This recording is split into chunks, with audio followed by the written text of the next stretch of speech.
warganet di media sosial, bahkan ada sekumpulan mobil yang terbawa arus banjir. Dalam unggahan video ini, air merendam rumah-rumah, hingga membawa beberapa mobil hingga hanyut. Diketahui, peristiwa mobil terbawa arus banjir itu terjadi di Kecamatan Sagaranten, Kabupaten Sukabumi. Masih di Kecamatan Sagaranten, video ini menunjukkan bahwa air sudah merendam seluruh jalan raya hingga pembatas jalan pun tidak terlihat.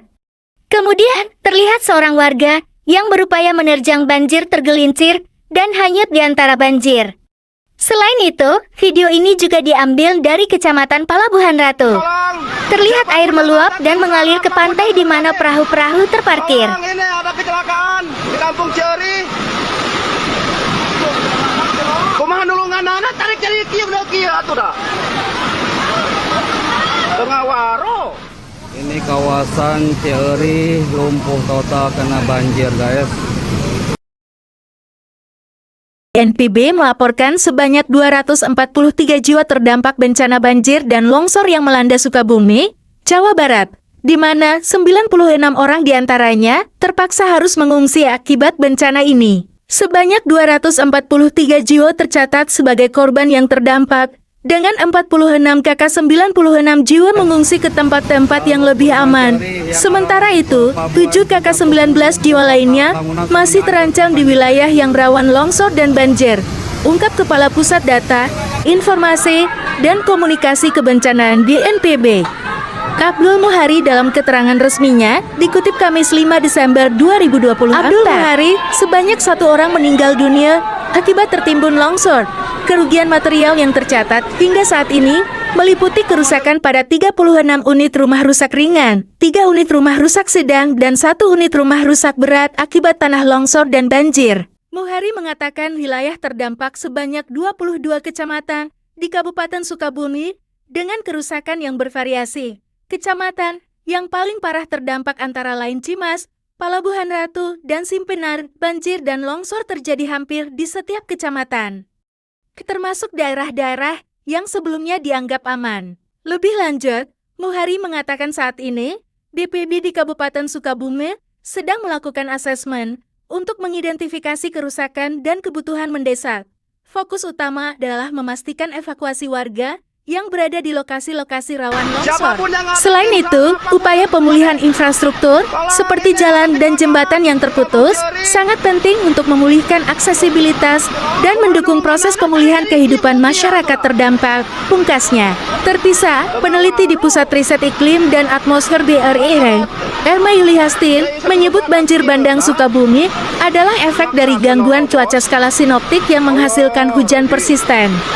Dia menunjuk antara lain pengaruh vortex atau sirkulasi siklonik di Samudera Hindia yang terus menguat dan mendekat ke barat daya Jawa bagian barat. Waspada Jawa Barat Selatan dan Banten Lebam, Pandegan, potensi hujan persisten masih tinggi, katanya, lewat akun media sosial 10, Rabu sore ini. Sebelumnya, Kepala Stasiun Klimatologi BMKG Jawa Barat Rahmat Prasetya menerangkan, curah hujan di Sukabumi dari titik pengamatan di Pelabuhan Ratu sepanjang Selasa sampai Rabu pagi tergolong ekstrem, yakni 150,6 mm, selain sirkulasi siklonik di Samudera Hindia. Rahmat juga menunjuk pengaruh bibit siklon tropis 95 watt di Laut Natuna Utara. Kali di Palabuhan sudah mulai naik ke pasar. Dan diketahui pemirsa, banjir bandang ini merupakan diakibatkan oleh cuaca ekstrim yang melanda wilayah Kabupaten Sukabumi pada hari Selasa 3 Desember 2024 hingga hari ini, Rabu 4 Desember 2024, yang akhirnya mengakibatkan terjadinya banjir bandang di sejumlah titik di wilayah Kabupaten Sukabumi. Hingga saat ini memang belum Dituturkannya, berdasarkan interpretasi citra radar, awan konvektif di perairan selatan Jawa Barat menjorok masuk ke wilayah Kabupaten Sukabumi hingga Kabupaten Garut sejak dini hari dengan suhu puncak awan mencapai minus 69 hingga minus 75 derajat Celcius. Awan konvektif berangsur meluruh mulai pukul 11.20 WIB.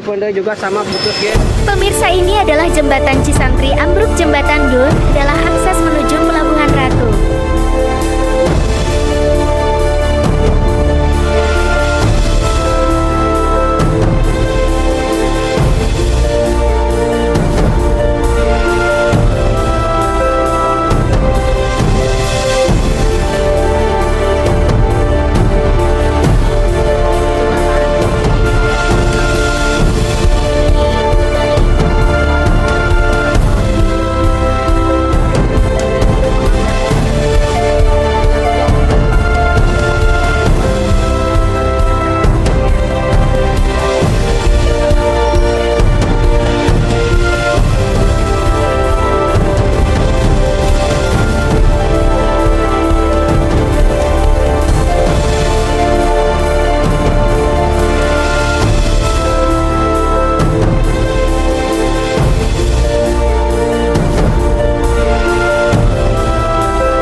Curug Luhur. Selamat siang, Budi. Selamat siang, Jadra.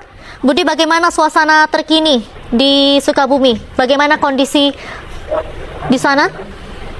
Ya, saat ini dapat saya laporkan, saya sedang berada di Desa Curug Luhur, Kecamatan Tagaranten, yang mana saat ini jalan akses menuju ke lokasi utama banjir bandang terputus lantaran genangan banjir menutupi jalan akses yang menuju ke lokasi kejadian. Diandra. Baik, dengan demikian berarti akses jalan bagi warga ini banyak yang tertutup ya, Budi? Ya, tadi saya di jalan untuk menuju ke lokasi ini ada kurang lebih 7 titik yang terputus akibat banjir, longsor, dan pergerakan tanah di jalan raya Tagaranten ini. Sehingga arus lalu lintas menuju ke lokasi ini untuk sementara tidak bisa dilalui kendaraan bermotor. Ya, demikian. Baik, kemudian di beberapa video yang beredar ini juga nampak ada jembatan yang terputus, ada beberapa jembatan yang terputus, itu di mana saja? Ya, menurut informasi dari BPBD, jembatan yang terputus berada di sekitar jalan Loji atau Timbangan yang menuju ke arah Ciledug.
akses jalan warga ini tidak bisa dilewati lagi. Ini merupakan visual tadi di dermaga Pelabuhan Ratu dan saat ini di salah satu pasar yang ada di Kabupaten Sukabumi. Banjir bandang tidak hanya mengganggu aktivitas warga, tetapi juga mengakibatkan atau memaksa sejumlah warga untuk mengungsi karena rumahnya terendam banjir yang cukup parah. Bahkan di sejumlah titik banjir merendam rumah hingga ke atap. Info terkini guys, jembatan Cisantri ambruk. Jembatannya ambruk guys, tidak bisa lewat, tidak ada akses. Jembatan ada dua, satu di sini, satu di bawah juga sama yang di bawah hilang guys jembatannya guys. Tidak ada akses menuju ke Pelabuhan Ratu dan ke sana juga tidak ada akses guys. Di jembatan di Cipendei juga sama putus guys, tidak ada akses jalan kemanapun. Info terkini hati-hati yang berkendara lewat Pelabuhan Ratu, Jalan Geobak Celetuh. Bawa pelan-pelan, banyak longsor. Hati-hati. Banyak jembatan putus. Sawah-sawah hancur semua guys.